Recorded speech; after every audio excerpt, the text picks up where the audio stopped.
Magluto naman tayo ng ginataang alimasag at hipon. Alam ko marami sa inyo ang may paborito nito. Yung iba kalabasa at sitaw lang ang nilalagay dito, pero ako nagdadagdag ako ng gulay. Yung complete ingredients po natin ay ilalagay ko na lang po ulit sa ating comment section box. Tara, umpisahan na natin magluto. Nagpainit na ako ng mantika, mag-isa muna tayo ng sibuyas. Depende po sa inyo kung ano yung una nyong igigisa. Sa akin kasi inuuna ko ang sibuyas, ang bawang kasi madali lang siyang masunog. Ayan, igisa na natin siya hanggang sa lumabas na yung kanyang aroma.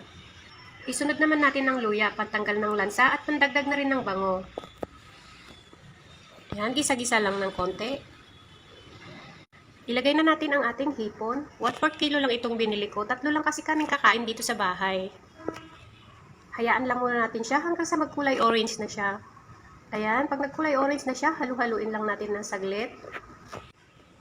Then, pwede na tayong maglagay dito ng ating pampalasa. Maglagay tayo ng 1 tablespoon ng patis or fish sauce. Hayaan lang muna natin. After 1 minute, lagyan na natin ng paminta. Mas masarap, mas marami.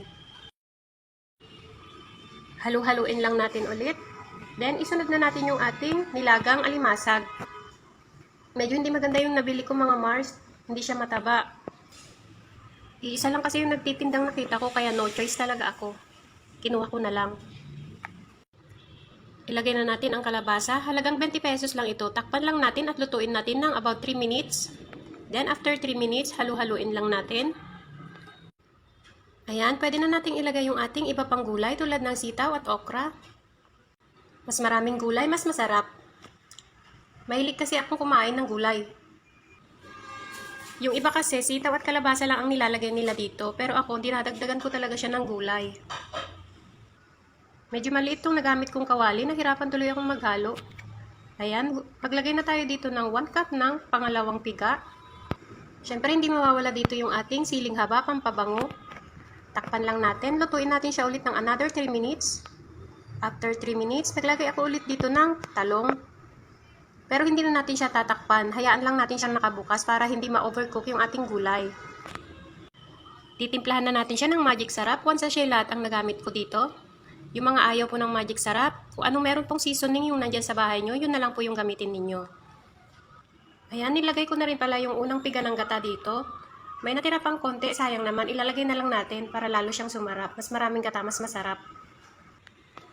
Simmer lang natin siya ulit hanggang sa mag-reduce na yung kanyang sabaw. Pero hindi ko siya patutuyuin. Mas masarap pa rin kasi kapag may konti siyang sabaw. At hindi pa nga diyan, nagtatapos yung ating gulay. Magdadagdag pa ako ulit dito ng talbos ng kamote.